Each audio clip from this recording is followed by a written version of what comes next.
Kehidupan menjadi orang Kristen adalah kehidupan yang real, yang nyata.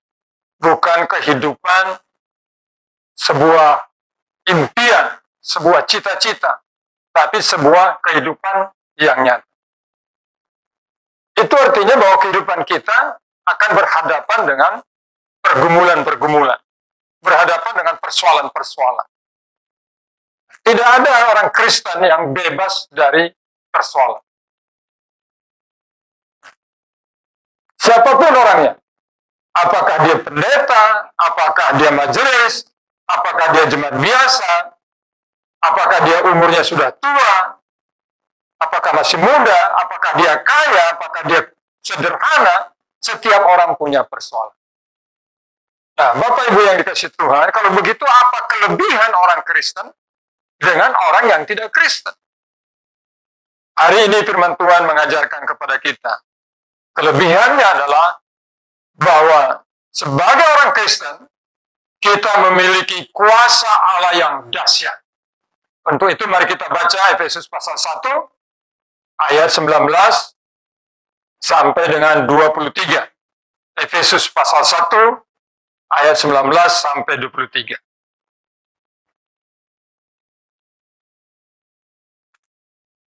Ini mengajarkan kepada kita tentang kuasa Allah yang dahsyat dalam hidup orang percaya. Kita baca dengan bersuara bersama-sama, mulai dari ayat 19, 1, 2, 3. Dan betapa hebat kuasanya bagi kita yang percaya, sesuai dengan kekuatannya, yang dikerjakannya di dalam Kristus dengan membangkitkan dia dari antara orang mati, dan mendudukkan dia di sebelah kanannya di sorga, jauh lebih tinggi dari segala pemerintah dan penguasa dan kekuasaan dan kerajaan dan tiap-tiap nama yang dapat disebut, bukan hanya di dunia ini saja, melainkan juga di dunia yang akan datang. Dan segala sesuatu telah diletakkannya di bawah kaki Kristus, dan dia telah diberikannya kepada jemaat sebagai kepala dari segala yang ada. Jemaat yang adalah tubuhnya, yaitu kepenuhan dia yang memenuhi semua dan segala sesuatu. Amin. Bapak Ibu kasih Tuhan, yang pertama kita melihat kebenaran firman Tuhan bahwa betapa hebat kuasa Allah dalam hidup kita, itu dinyatakan dalam ayat 19. Di dalam ayat 19 bunyinya seperti ini. Betapa hebat kuasanya bagi kita yang percaya, sesuai dengan kekuatan kuasanya yang dikerjakannya dalam Kristus dengan membangkitkan dia dari antara orang mati dan mendudukkan dia di sebelah kanannya di sorga. Di dalam ayat ini dijelaskan tentang kuasa Tuhan, Bapak Ibu. Perhatikan di situ apa istilah yang dipakai. Yang pertama dikatakan betapa hebat kuasanya. Ya. Lalu yang kedua bagi kita yang percaya sesuai dengan kekuatan.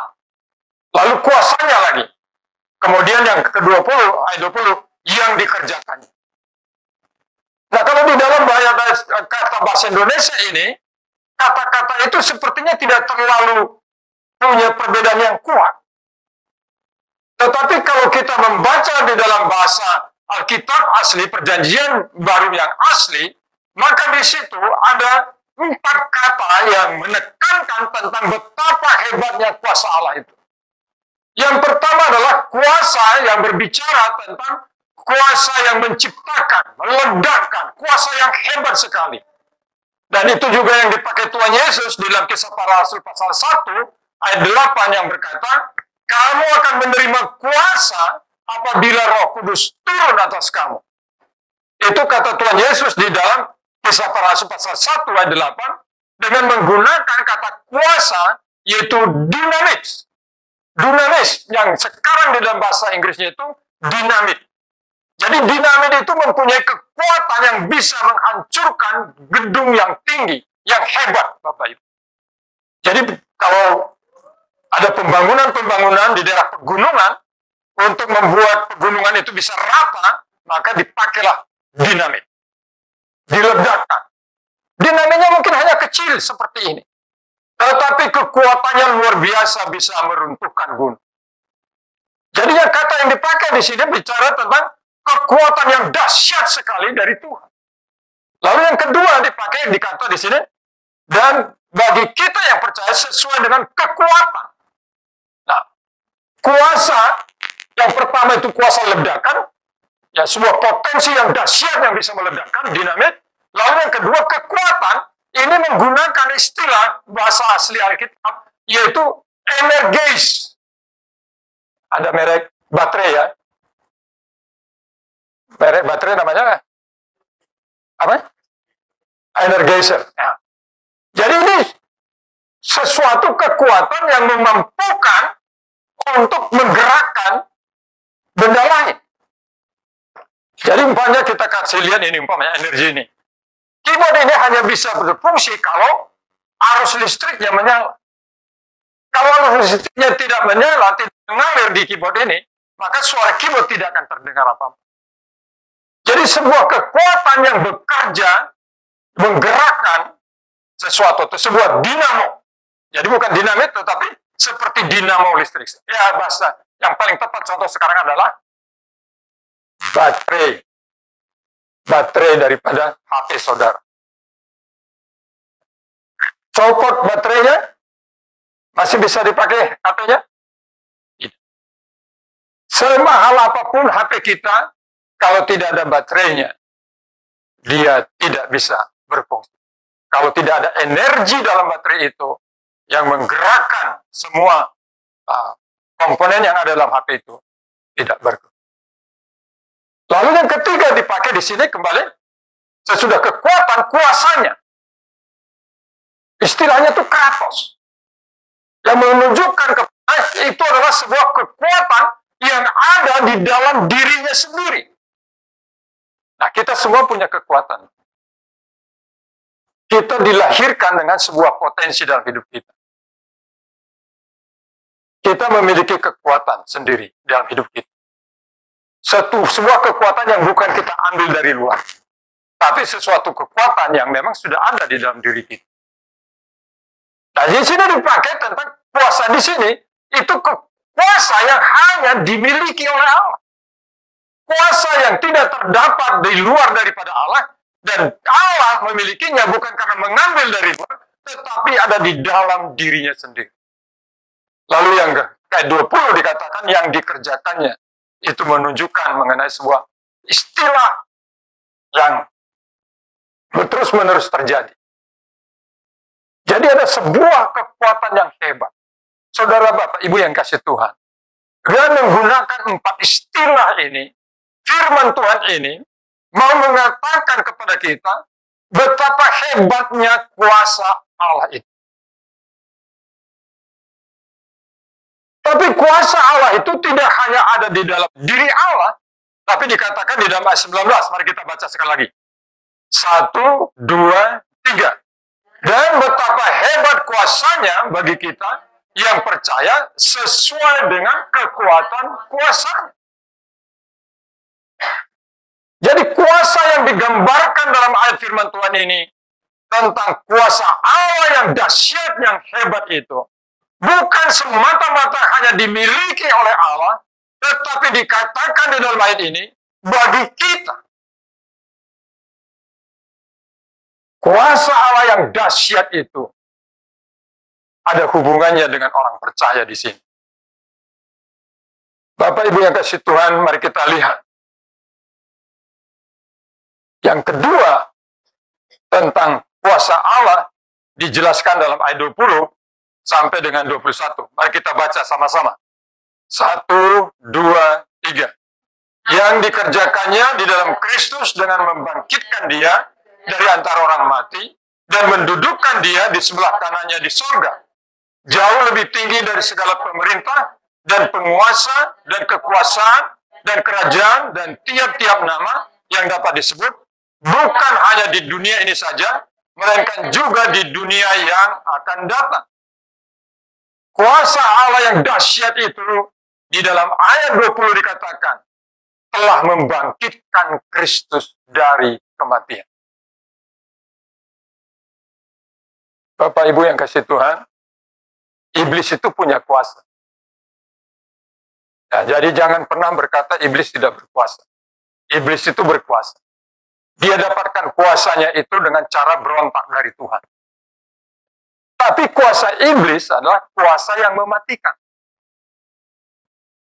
Kuasa iblis itu kuasa yang jahat, yang merusak, yang menghancurkan, yang mematikan. Itulah sifat daripada kuasa iblis. Nah, berbeda dengan kuasa yang dimiliki oleh Allah. Kuasa Allah adalah kuasa yang menghidupkan, kuasa yang memulihkan, kuasa yang menyembuhkan. Sehingga dikatakan di sini bahwa kuasa Allah yang dahsyat yang dikatakan di dalam ayat 19 dan ayat 20a itu telah mengerjakan sesuatu yang dahsyat, yaitu membangkitkan Kristus dari antara orang mati. Saudara-saudara, ini yang membedakan kuasa Allah dengan kuasa setan, kuasa iblis, kuasa roh jahat, kuasa dukun-dukun, kuasa santet, dan sebagainya. Kuasa Allah adalah kuasa yang menghidupkan, kuasa yang menyembuhkan, kuasa yang memulihkan. Kemarin saya mengikuti sebuah persekutuan para hamba Tuhan di Cibubur, saudara-saudara, bersama dengan Ibu Gembala. Lalu pengkhotbahnya itu bersaksi. Beberapa tahun yang lalu, istrinya divonis oleh dokter itu kena kanker payudara kiri kanan. Tapi yang membuat mereka mengalami shock, bukan saja dokter berkata itu kanker, tetapi usia istrinya itu dikatakan oleh dokter tersebut mungkin hanya tinggal 3 bulan. Oh Bapak Ibu, coba kalau saudara diberitahu dokter seperti itu, penyakitnya kanker, kemudian istri Bapak paling lama 3 bulan. Kira-kira ketawa, sukacita, sedih? Ya. Kecewa ya? Tapi Bapak Ibu yang dikasih Tuhan, Bapak ini mengambil keputusan doa puasa. Dia berkata, dia berdoa mungkin kalau tidak salah itu 10 hari. Kemarin istrinya masih hidup. Istrinya masih hidup. Artinya apa? Istrinya sembuh. Sesudah diperiksa oleh dokter dikatakan bersih. Itu menunjukkan kuasa Allah yang luar biasa. Tetapi mungkin saudara berkata, Pak, di sana juga ada dukun yang bisa menyembuhkan orang sakit kanker. Mungkin bisa. Tetapi di mana saudara bisa dengar ada kabar seorang dokter menghidupkan orang yang sudah mati, seorang dukun menghidupkan orang yang sudah mati, menghidupkan mereka yang mati dan sudah berbau. Tidak ada. Tuhan Yesus ketika menghidupkan Lazarus adalah sesudah Lazarus sudah 3 hari atau 4 hari dikubur. Jadi sudah bau. Maria dan Marta berkata, Tuhan, jasanya sudah bau, untuk apa dibuka lagi kuburannya itu? Tapi Tuhan Yesus menyuruh supaya dibuka dan memanggil Lazarus, Lazarus bangkit. Kekuatan terbesar yang menghancurkan dunia, menghancurkan manusia adalah kematian. Tetapi puji Tuhan, kita telah diberikan kehidupan. Kebangkitan Kristus memberikan kepada kita hidup yang baru. Memberikan kepada kita hidup yang kekal. Amin. Bapak Ibu, itu yang pertama, kuasa yang pertama. Yang dinyatakan, membangkitkan, menghidupkan, memulihkan. Jadi kalau Bapak Ibu sakit, jangan putus asa. Jangan panik. Ada harapan dalam Tuhan Yesus. Ada kesembuhan dalam Tuhan Yesus. Kalau saudara mengalami pergumulan, yakin kuasa Tuhan sanggup memulihkan. Lalu yang kedua, mari kita lihat di dalam ayat 20. Kita baca sekali lagi, 1, 2, 3. Yang dikerjakannya di dalam Kristus dengan membangkitkan dia dari antara orang mati dan mendudukkan dia di sebelah kanannya di surga. Stop. Yesus tidak saja dibangkitkan dari kematian, yang artinya maut telah yang dikalahkan, maut telah dihancurkan, kehidupan itu menang, Allah itu menang. Tetapi dikatakan di sini bahwa Kristus yang sudah bangkit itu didudukkan di sebelah kanan Allah. Bapak Ibu, apa artinya? Kok pakai istilah didudukkan? Nah, kita orang Indonesia, khususnya kita yang di Jakarta, kurang mengerti tentang makna kalau diberikan tempat duduk. Tapi kalau kita mau memikirkan betul-betul dalam budaya kita, maka kita akan mengerti. Saya mau kasih contoh. Kalau ada sebuah pertemuan rapat besar, kira-kira yang duduk paling depan itu orang siapa? Orang tua bisa. Siapa lagi? Iya, orang-orang yang dianggap terhormat. Orang-orang yang dianggap terhormat, itu maka diberikan tempat duduk di depan. Nah, kalau di paling depan itu ada presiden. Kira-kira siapa yang diizinkan duduk di sebelah presiden? Wakil presiden, istri presiden. Baru sesudah itu menteri. Menteri yang dianggap paling dekat dengan presiden. Jadi didudukkan ini mempunyai makna. Ya, artinya bahwa Yesus itu diberikan sebuah posisi kedudukan yang sangat tinggi. Di mana tingginya? Kita baca 21. Ayat 21, kita baca sama-sama. 1, 2, 3. Jauh lebih tinggi dari segala pemerintah dan penguasa dan kekuasaan dan kerajaan dan tiap-tiap nama yang dapat disebut, bukan hanya di dunia ini saja, melainkan juga di dunia yang akan datang. Jadi Yesus didudukkan di sebelah kanan Allah, itu artinya dia menjadi pribadi yang tertinggi dari segala sesuatu. Tapi dia tidak lebih tinggi dari Allah Bapa. Karena yang memberikan kedudukan itu Allah Bapa. Dikatakan di sini jauh lebih tinggi dari segala pemerintah. Jauh lebih tinggi dari penguasa. Jauh lebih tinggi dari kekuasaan. Jauh lebih tinggi dari kerajaan. Jauh lebih tinggi dari tiap-tiap nama yang dapat disebut. Bukan hanya di dunia ini saja, melainkan juga di dunia yang akan datang. Kita punya sejarah yang hebat di masa lalu. Ada kerajaan Yunani yang hebat, ada kerajaan Roma yang hebat, ada kerajaan Mesir yang hebat. Tapi itu tidak sehebat kedudukan Yesus. Ada orang-orang hebat di masa lalu. Ada Alexander yang agung. Ada Firaun. Siapa? Kita bisa sebutkan masa lalu. Di Indonesia ada Bung Karno. Tapi mereka tidak bisa menyamai ketinggian kemuliaan Yesus. Yang sekarang, saudara-saudara, ada Putin, presiden Rusia. Ada Joe Biden, presiden Amerika. Mereka tidak bisa menyamai daripada ketinggian, kemuliaan daripada Yesus. Kalau di masa depan ada pemerintahan yang lebih hebat, ada prinsip yang lebih, mereka tetap tidak menyamai Yesus. Jadi di dalam kuasa Allah, Allah telah memberikan kekuasaan yang luar biasa kepada Yesus, lebih tinggi dari segala sesuatu. Mari kita melihat Yesus, jangan hanya salib, saudara. Saya kira ini salah satu tipuan iblis kepada orang Kristen. Ya, bahwa yang selalu diingat Yesus itu adalah salib. Jadi salib itu bicara tentang penderitaan, bicara tentang kasih, dan kita senang. Oh, Allah mengasihi saya, Allah mengasihi saya, lagi susah, saya dikasih Allah, saya lagi menderita, saya dikasih Allah. Oh, puji Tuhan.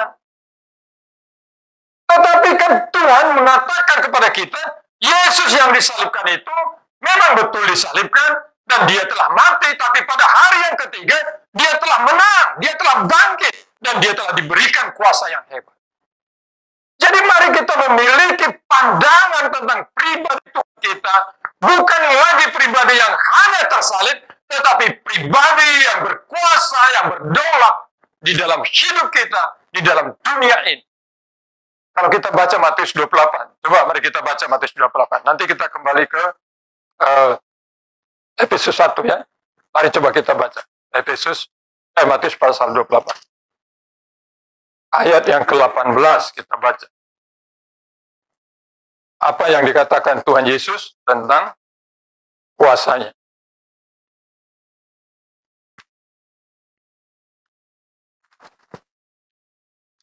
Matius 28, ayat yang ke-18. Mari kita baca sama-sama.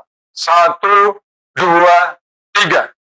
Yesus mendekati mereka dan berkata, "Kepadaku telah diberikan segala kuasa di sorga dan di bumi."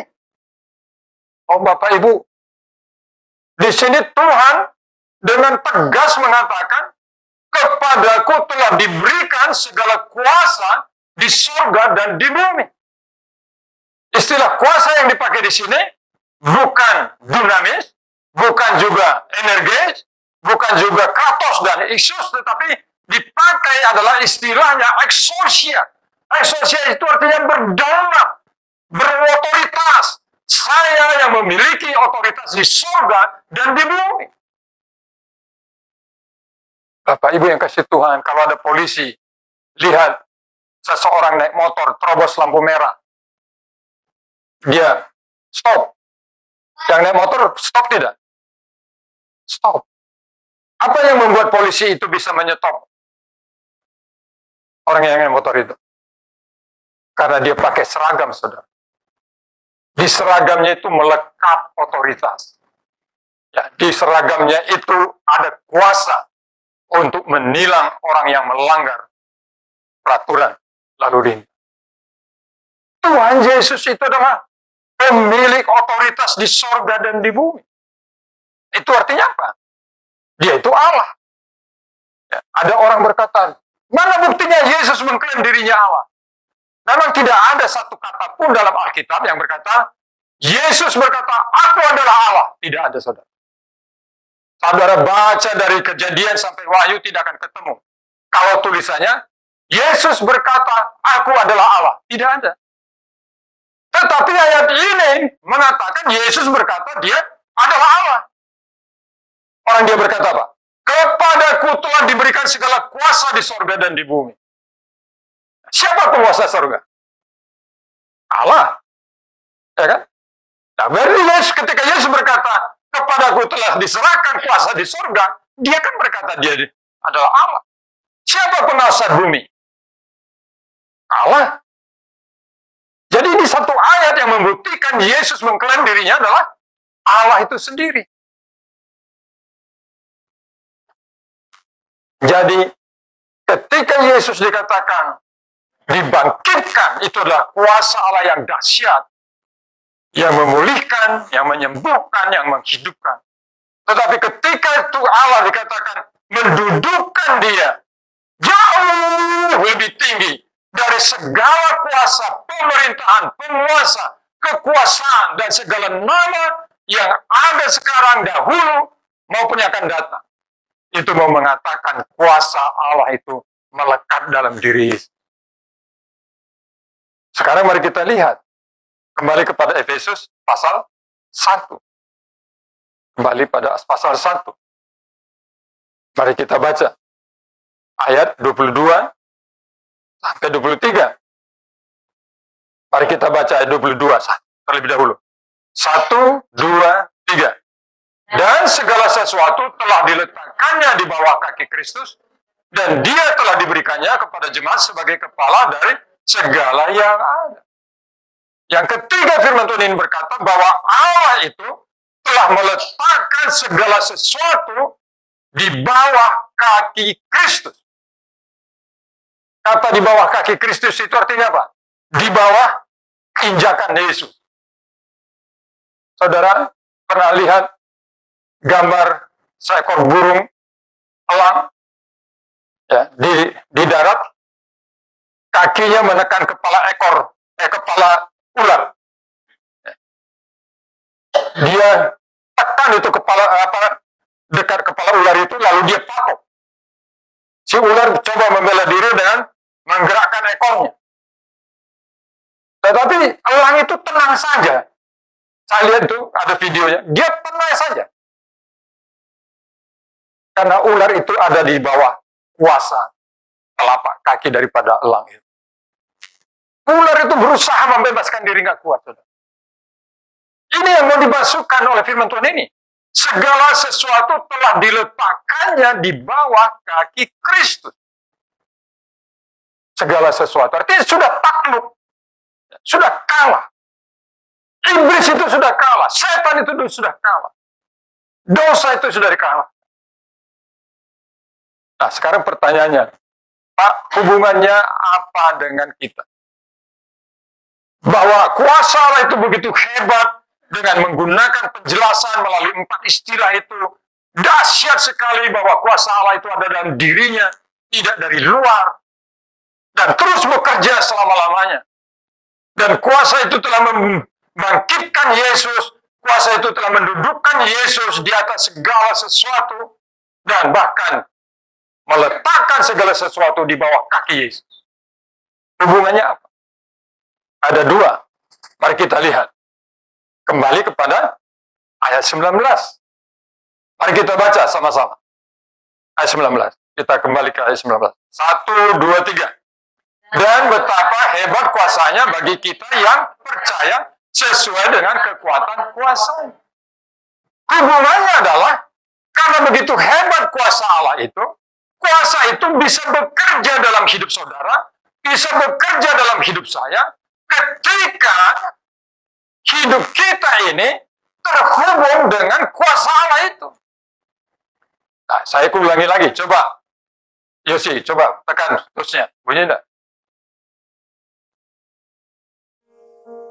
Bunyi, Bapak. Sekarang saya mana powernya? Power. Oh, tapi nanti lama ya. Sekarang coba mainkan. Tidak bisa. Apa yang membuat tidak berfungsi keyboard ini? Tidak terhubung dengan energi. Coba, sorry. Nah, begitu dia terhubung dengan energi itu, maka keyboard itu berfungsi lagi. Bapak Ibu, apa yang menghubungkan kuasa Allah dengan hidup kita? Kata yang dipakai di situ apa? Kita yang, coba, betapa hebatnya bagi kita yang percaya. Iman. Nah, coba mari kita ingat kisah tentang perempuan yang pendarahan 12 tahun. Mari coba kita baca di dalam Markus pasal 8. Markus pasal 5. Markus pasal 5. Mari coba kita baca. Markus pasal 5.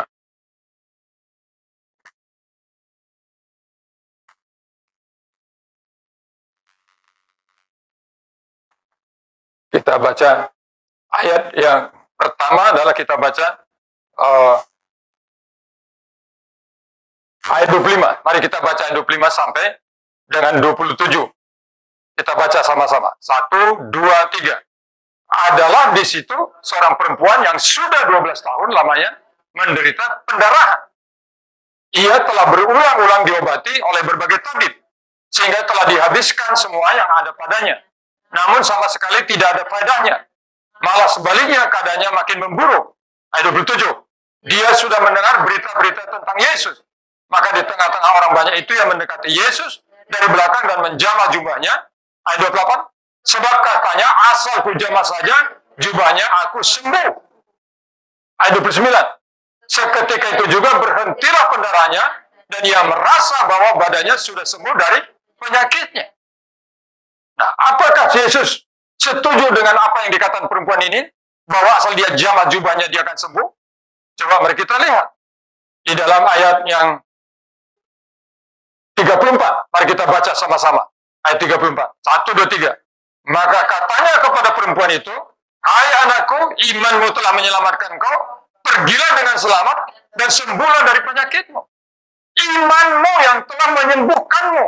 Imanmu yang telah menyelamatkanmu. Itu kata Tuhan Yesus.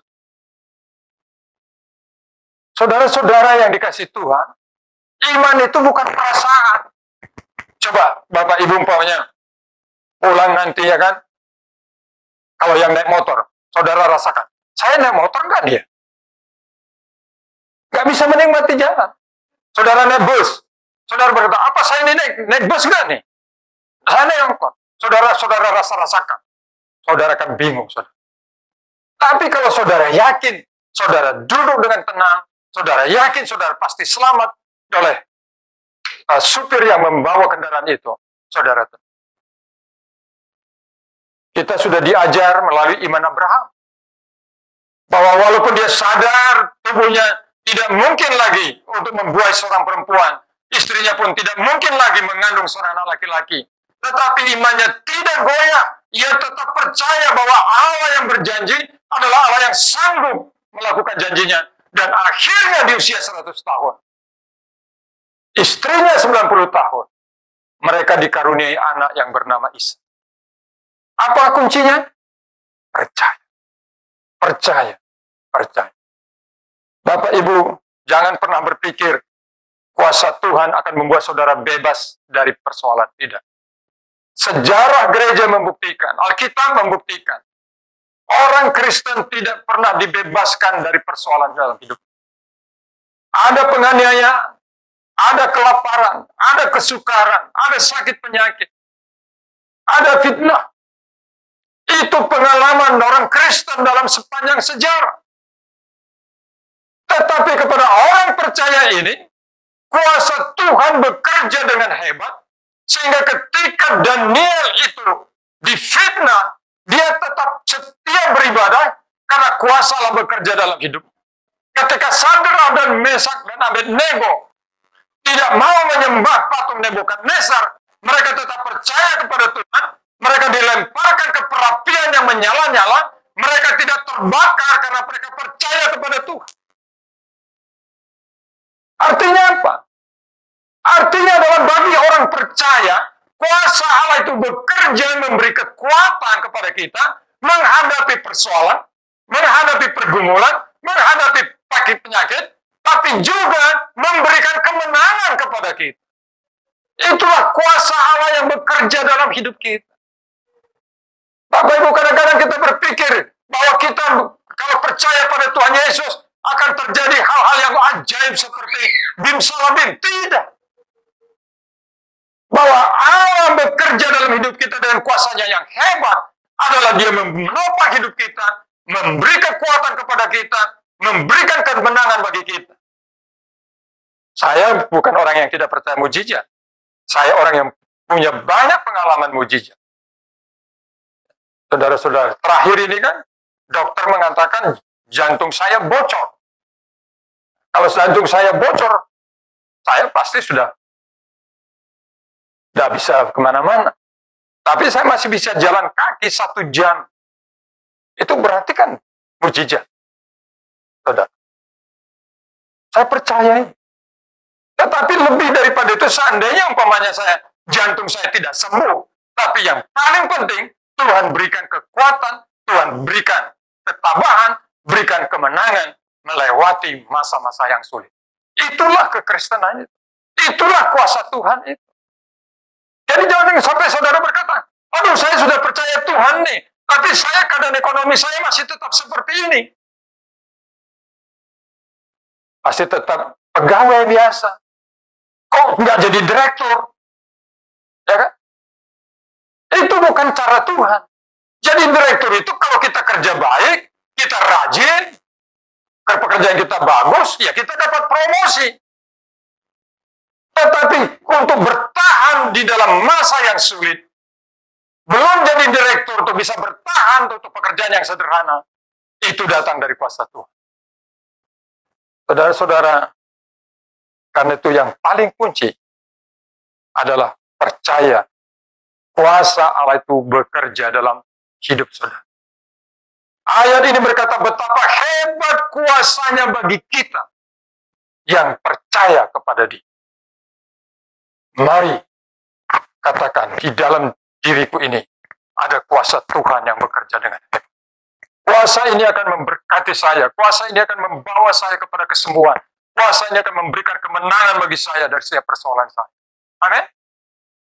Tapi yang kedua, mari kita lihat. Karena dikatakan di dalam Efesus pasal 1 ayat 23 itu, Yesus adalah kepala gereja. Kita adalah tubuhnya. Ya, saya baca ayat 22, 23.